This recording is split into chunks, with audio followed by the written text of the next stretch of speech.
Hello everyone, welcome back to AV educations.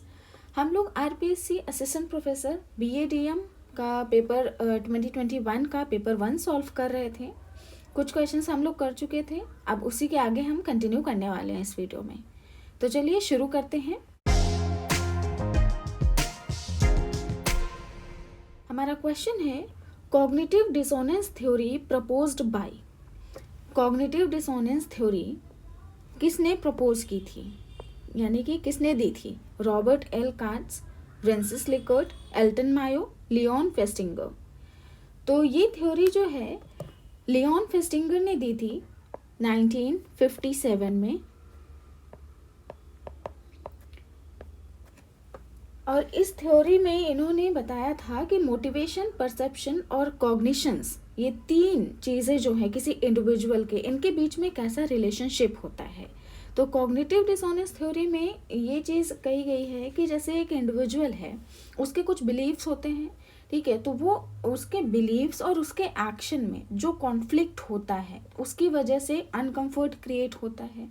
तो लोग क्या करते हैं, अपने कॉन्फ्लिक्ट को कम करने की कोशिश करते हैं, रिड्यूस करने की कोशिश करते हैं, ख़त्म करते हैं, ठीक है। तो उसके लिए वो दो तरीके अपना सकते हैं, या तो वो अपना एक्शन चेंज कर दें या फिर वो अपना बिलीफ चेंज कर दें या फिर उस सिचुएशन को अवॉइड करते हैं। तो ये इनकी थी कॉग्निटिव डिसोनेंस थ्योरी कि जब किसी इंडिविजुअल के कॉन्फ्लिक्ट होता है, इंटरनल माइंड में कुछ क्लैश आते हैं माइंड में, तो वो उसको अपने अनकंफर्ट क्रिएट करता है। तो अपने आप को कंफर्ट करने के लिए वो जो भी तरीके अपनाता है ताकि वो अपने कंसिस्टेंट अपने एक्शंस को और अपने बिलीव्स को कंसिस्टेंट बना सके, ठीक है। तो ये थ्योरी लियोन फेस्टिंगर ने 1957 में दी थी।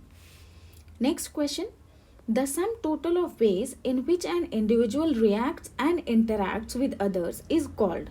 यानी कि जब कोई एक इंडिविजुअल है किसी दूसरे से किस तरीके से वो बात कर रहा है, किस तरीके से इंटरैक्ट कर रहा है, रिएक्ट कर रहा है, तो ये तरीके होते हैं, उसको कंबाइनली क्या कहते हैं?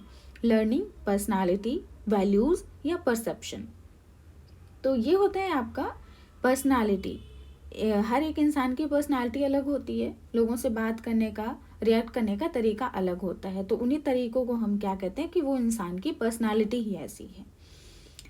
Next question, from the following not included in theories of personality are.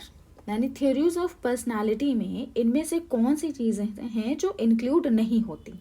Decision theory, psycho analytic theory, trait theory, self theory. तो इसमें जो आपका है पर्सनालिटी थ्योरीज में साइको एनालिटिक थ्योरी है, ट्रेट थ्योरी है, सेल्फ थ्योरी है। डिसीजन थ्योरी कोई भी पर्सनालिटी की थ्योरी नहीं है। करेक्ट आंसर आपका फर्स्ट होगा। Next question, self concept of personality is. Self concept जो है पर्सनालिटी का वो क्या है? टूवर्ड्स इंडस्ट्री अंडरस्टैंड, यानी कि आपको इंडस्ट्री को समझने की समझ जो है इंडस्ट्री के प्रति। टूवर्ड्स सेल्फ अंडरस्टैंड, अपने आप को समझने की।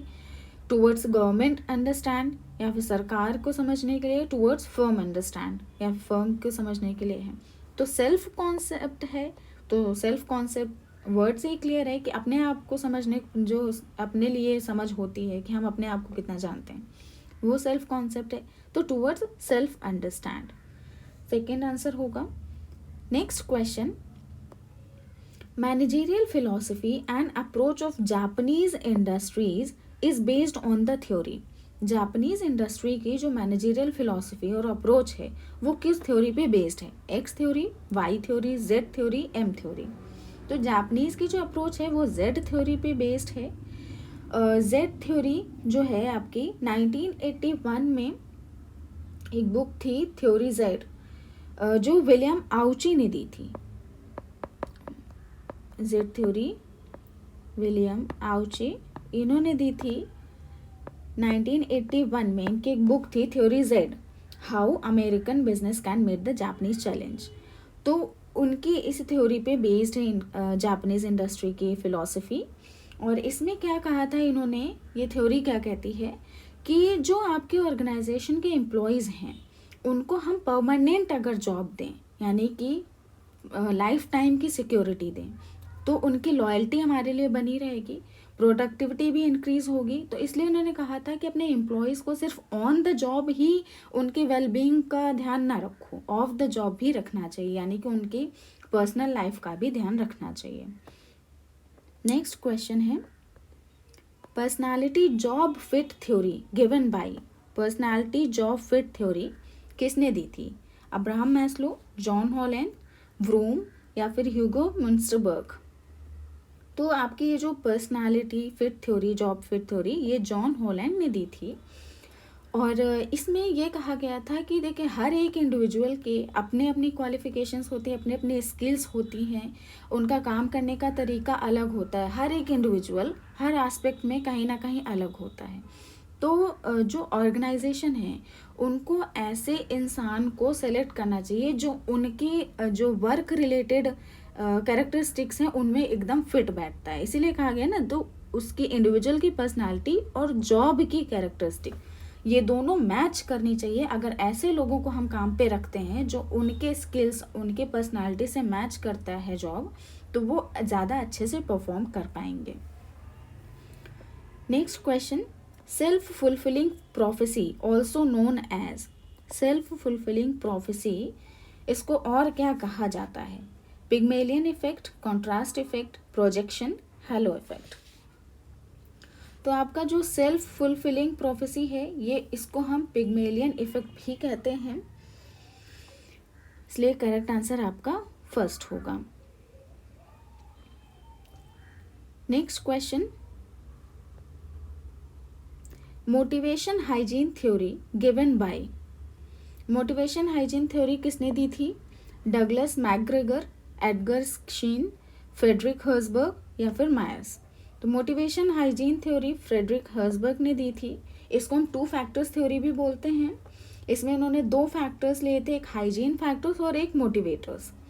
तो इन्होंने कहा था कि जो दोनों फैक्टर्स हैं उनकी एग्जिस्टेंस, उनकी परफॉर्मेंस को, उनके सेटिस्फैक्शन को अलग अलग तरीके से इफेक्ट करेगी।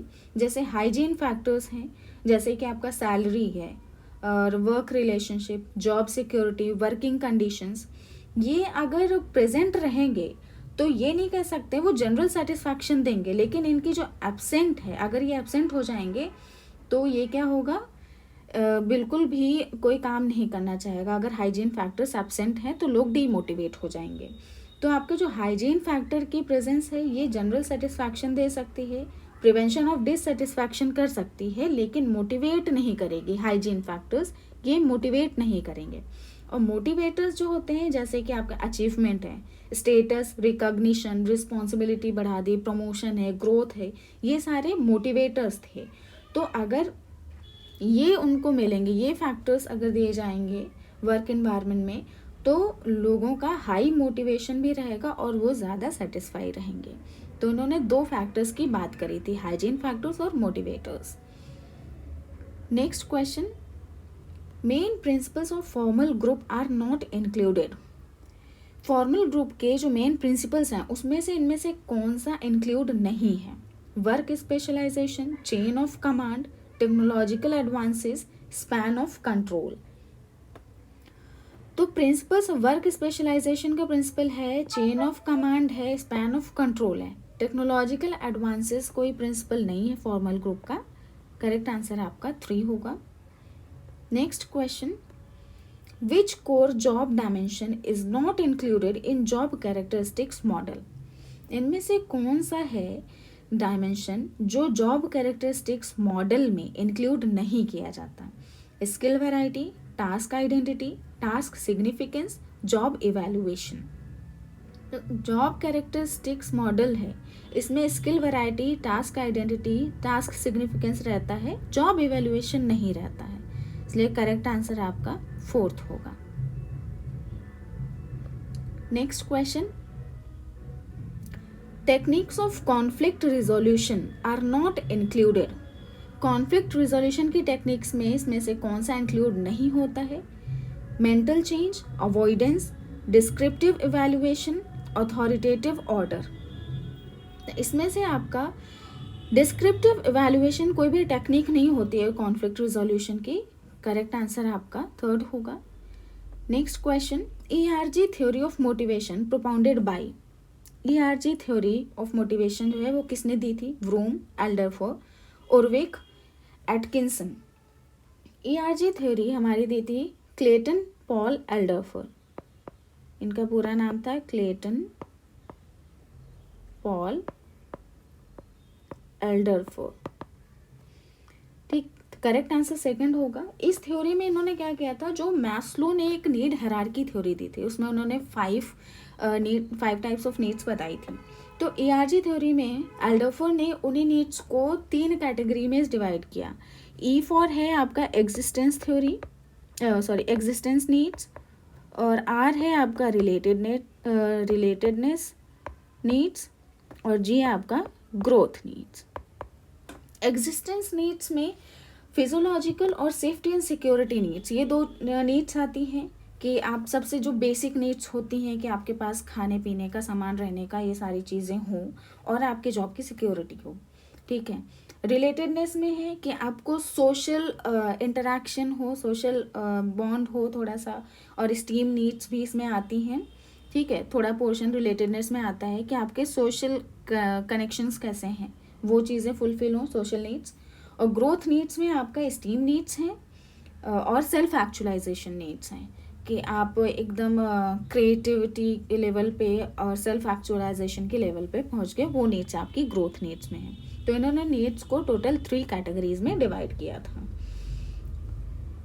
और इस थ्योरी में इन्होंने क्या कहा था कि जैसे मैस्लो की थ्योरी जो थी उसमें इन्होंने एक हायरार्की बताई थी कि पहले इंडिविजुअल क्या करते हैं, अपने फिजियोलॉजिकल नीड्स को फुलफिल करते हैं, फिर सेफ्टी एंड सिक्योरिटी पे जाते हैं। तो मतलब एक लेवल से दूसरे पे जाते हैं, जब पहले लोअर लेवल नीड सेटिस्फाई हो जाती है तभी हम आगे बढ़ते हैं। लेकिन ERG थ्योरी में क्या कहा था एल्डरफोर ने कि ऐसा इसमें नहीं होता है, कि कोई एक बेसिक स्टेप्स नहीं होते कि पहले हमें यही नीड सेटिस्फाई करनी है। जो इंडिविजुअल्स हैं उनके हो सकता है कि वो 2 नीड्स जो हैं वो साइमल्टेनियसली वो फुलफिल कर रहे हों। ठीक है, तो ऐसा नहीं है कि जैसे हाई लेवल वाली नीड्स इंडिविजुअल को सेटिस्फाई नहीं हो रही है तो इंडिविजुअल क्या करते हैं कि वो अपनी लोअर नीड को ही सेटिस्फाई करने में, फुलफिल करने में एफर्ट्स अपने डबल कर देते हैं। ठीक है, तो ऐसा इसमें नहीं है कि आपको एक सीक्वेंस में, एक हायरार्की में ही चलना है। नेक्स्ट क्वेश्चन है, TBO स्टैंड्स फॉर। TBO का क्या मतलब है, क्या फुल फॉर्म है? Tourism based organization, transport based organization, total business organization, या फिर टीम बेस्ड ऑर्गेनाइजेशन। तो TBO का मतलब है team based organization. Next question, conflict that hinders group performance is called. यानी ऐसा कॉन्फ्लिक्ट जिससे ग्रुप परफॉर्मेंस खराब हो जाए, हिंडर हो जाए, या फिर क्या कहते हैं डिस्टर्ब हो जाए, तो उसको क्या कहते हैं? Functional conflict, dysfunctional conflict, task conflict, process conflict. तो जिस कॉन्फ्लिक्ट से ग्रुप परफॉर्मेंस खराब होती है वो होता है आपका डिसफंक्शनल कॉन्फ्लिक्ट। डिसफंक्शनल में जैसे कि किसी का लड़ाई झगड़ा हो गया, बहुत गुस्से वाला हो गया, तो वो आपके इसमें आता है डिसफंक्शनल कॉन्फ्लिक्ट में। नेक्स्ट क्वेश्चन है, stress can be described. Stress को और क्या कहा जा सकता है? Physical tension, excitement, anxiety, all of these. तो स्ट्रेस में आपका ये सारी चीज़ें आ जाती है, फिजिकल टेंशन भी आती है, एंग्जाइटी, एक्साइटमेंट। तो आंसर आपका ऑल ऑफ दीज होगा। Next question, the process that adapts employees to the organization's culture is called. यानी कि वो प्रोसेस जिसमें एम्प्लॉयज़ अपने आप को ऑर्गेनाइजेशनल कल्चर के लिए अडाप्ट कर लेते हैं, उसको क्या कहते हैं? डिसेंट्रलाइजेशन, सोशलाइजेशन, इनफॉर्मलाइजेशन, या फिर ओरिएंटेशन। यहाँ पे कंफ्यूज मत होइएगा, बहुत सारे लोग फर्स्ट इंस्टेंस पे ओरिएंटेशन बोल देंगे। ओरिएंटेशन में क्या होता है, एम्प्लॉयज़ जब पहली बार ज्वाइन करते तो उनको उस कल्चर के बारे में बताया जाता है, वर्क एनवायरनमेंट के बारे में बताया जाता है, ठीक है, इंट्रोड्यूस करवाया जाता है। लेकिन यहाँ पे क्या पूछ रहा है कि एम्प्लॉयज़ अपने आप को अडेप्ट कर रहा है ऑर्गेनाइजेशनल कल्चर के लिए, तो वो होगा socialization. Next question, the relationship between stress and job performance is. Stress और जॉब परफॉर्मेंस के बीच की रिलेशन कैसी है? तो जैसे अब रिलेशनशिप जो है वो कितने टाइप की हो सकती है? कई टाइप की हो सकती है, लेकिन जैसे स्ट्रेस है, कोई बहुत स्ट्रेस्ड है तो उसकी परफॉर्मेंस कैसी होगी? नेगेटिव होगी। नेगेटिव के लिए हम इन्वर्टेड वर्ड का यूज़ करते हैं तो यहाँ पे ये जो इन्वर्टेड यू रिलेशनशिप है ये होती है स्ट्रेस और जॉब परफॉर्मेंस के बीच। जो इन्वर्टेड यू रिलेशनशिप का कॉन्सेप्ट है ये रॉबर्ट यर्क्स एंड जॉन डॉटसन ने 1908 में दिया था। इसको यर्क्स एंड डॉटसन लॉ भी कहा जाता है। तो इन्वर्टेड रिलेशनशिप है, इसमें उन्होंने कहा था कि जैसे जो एम्प्लॉयज़ होते हैं उनके ऊपर जब प्रेशर रहता है तो वो ज़्यादा अच्छे से परफॉर्म करते हैं, ये है, ठीक है। लेकिन ये है कि एक उस प्रेशर को हम एक लेवल तक ही बढ़ा सकते हैं, यानी जितना ज़्यादा प्रेशर रहेगा उतनी अच्छी परफॉर्मेंस रहेगी। लेकिन प्रेशर एक लेवल के बाद नेगेटिव आउटपुट देने लगता है, तो जब वो लेवल क्रॉस हो जाता है तो उसको हम क्या कहते हैं, स्ट्रेस कहते हैं। और जब स्ट्रेस में इंसान परफॉर्म करता है तो जॉब परफॉर्मेंस नेगेटिव हो जाती है। तो ये इन्वर्टेड यू रिलेशनशिप है। Next question, organizational behaviour is directly, यहाँ पे इज होगा, is directly concerned with the understanding, prediction and control of human behaviour in organization who said. ये स्टेटमेंट है कि ऑर्गेनाइजेशन बिहेवियर जो है वो डायरेक्टली कंसर्न्ड होता है किससे, ह्यूमन बिहेवियर की अंडरस्टैंडिंग, उससे प्रेडिक्शन और कंट्रोल से। तो ये स्टेटमेंट किसने कहा था, फ्रेड लूथन्स, जो केली, डर्बिन, कीथ डेविस। तो ये स्टेटमेंट जो है आपका ये दिया था फ्रेड लूथन्स ने कि आपका जो ऑर्गेनाइजेशन बिहेवियर है वो डायरेक्टली आपके एम्प्लॉयज़ के बिहेवियर से रिलेट करता है, उनके अंडरस्टैंडिंग से, उनके कंट्रोल से। नेक्स्ट क्वेश्चन है कि elements of organizational behaviour is, organizational behaviour के की एलिमेंट्स कौन से हैं, task and technology, organization design, environment या फिर ऑल ऑफ दीज। तो यहाँ पे ऑर्गेनाइजेशन बिहेवियर के सारे ही एलिमेंट्स हैं, ठीक है। करेक्ट आंसर आपका फोर्थ होगा। नेक्स्ट क्वेश्चन है, last step of the process of organizational behaviour is, organizational behaviour की प्रोसेस का लास्ट स्टेप कौन सा होता है, learning, organizational effectiveness, feedback, prediction of behaviour. Last step है तो वो होगा आपका फीडबैक, सबसे लास्ट में हम फीडबैक लेते हैं। Next question, from the following not included in attitude, इनमें से कौन सा एटीट्यूड में इंक्लूड नहीं किया जाता, माइंडसेट, टेंडेंसी टू रिस्पॉन्ड, यानी कि लोगों का माइंडसेट कैसा है और रिस्पॉन्स करने की क्या टेंडेंसी है, डिटर्मिनेशन ऑफ डेविएशन, यानी कि आप डेविएशन को डिटरमाइन करेंगे, डिस्पोजिशन ऑफ एक्ट या फिर किसी एक्ट के लिए आपका झुकाव। तो इसमें से एटीट्यूड में कौन सा नहीं आएगा, डिटर्मिनेशन ऑफ डेविएशन। ये कोई एटीट्यूड नहीं है, ये आपका तो कंट्रोल का पार्ट हो गया। नेक्स्ट क्वेश्चन है, mainly components of attitudes are, components of attitudes कितने होते हैं, कंपोनेंट्स ऑफ एटीट्यूड्स जो हैं 3 होते हैं।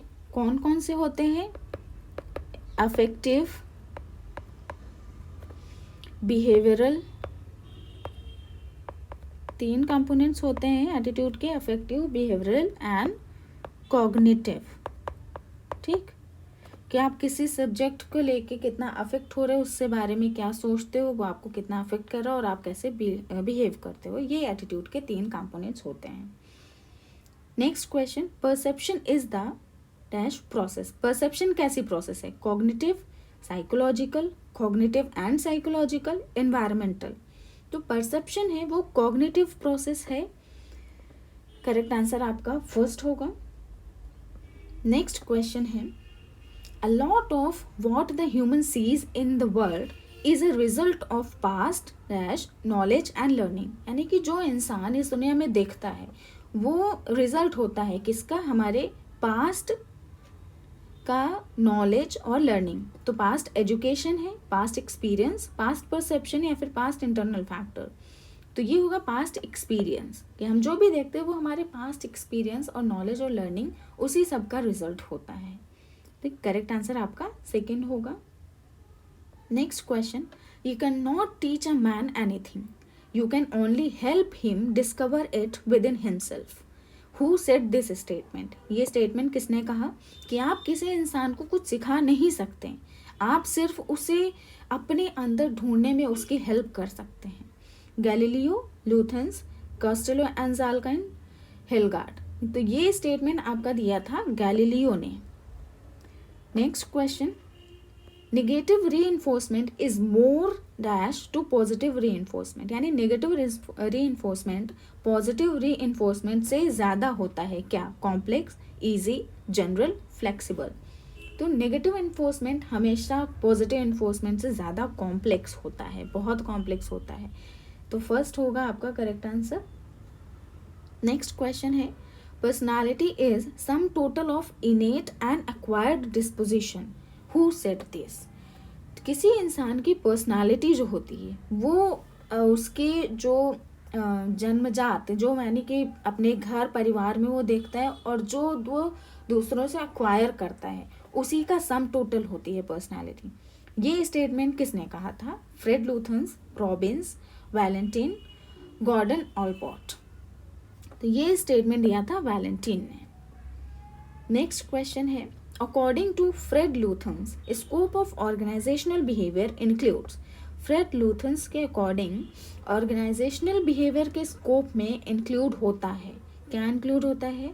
Behavioural modification, work stress, learning, all of these. तो इन्होंने इन सबको इंक्लूड किया है ऑर्गेनाइजेशनल बिहेवियर के स्कोप में, इसलिए करेक्ट आंसर आपका all of these. Next question है, the study of organizational behaviour is a systematic attempt to understand the behavior of people in organizations of which the people are an integral part, defined by। यानी कि ये definition किसने दी है कि जो आपका organisational behaviour के स्टडी है, ये एक सिस्टमैटिक अटेम्प्ट होता है कि जो लोग काम कर रहे हैं आपके ऑर्गेनाइजेशन में उनके बिहेवियर को समझें, जो आपके उस ऑर्गेनाइजेशन का एक इंटीग्रल पार्ट है। ये डेफिनेशन किसने दी थी? रैंडल्फ बॉबिट, जो केली, डर्बिन या फिर न्यूस्ट्रॉम। ये डेफिनेशन दी थी डर्बिन ने। नेक्स्ट क्वेश्चन है, who is the father of group dynamics? Group dynamics के फादर कौन हैं? Fred Luthans, Megginson, Kurt Lewin, Davis. तो ग्रुप डायनेमिक्स के फादर हैं कर्ट लेविन। इन्होंने ये वर्ड जो है ग्रुप डायनेमिक्स, ये वर्ड कॉइन किया था और इसका मतलब होता है कि जो ग्रुप में किसी ये टर्म इन्होंने कॉइन किया था उसको स्टडी करने के लिए, किसी ग्रुप में, ये कोई ग्रुप है, कोई इंडिविजुअल, वो लोग किसी चेंजिंग सिचुएशन के लिए कैसे रिस्पॉन्ड करते हैं, कैसे एक्ट करते हैं, कैसे रिएक्ट करते हैं अगर उनके सिचुएशन को, सर्कमस्टांसेस को थोड़ा चेंज कर दिया जाए, उसको स्टडी करने के लिए इन्होंने ये टर्म कॉइन किया था, ग्रुप डायनेमिक्स। ठीक है, आज के वीडियो में इतने ही क्वेश्चंस, बाकी के क्वेश्चंस हम लोग नेक्स्ट वीडियो में करेंगे। तब तक आप लोग इसकी तैयारी करते रहिए। ठीक है, मिलते हैं हम लोग नेक्स्ट वीडियो में। Till then bye bye and take care.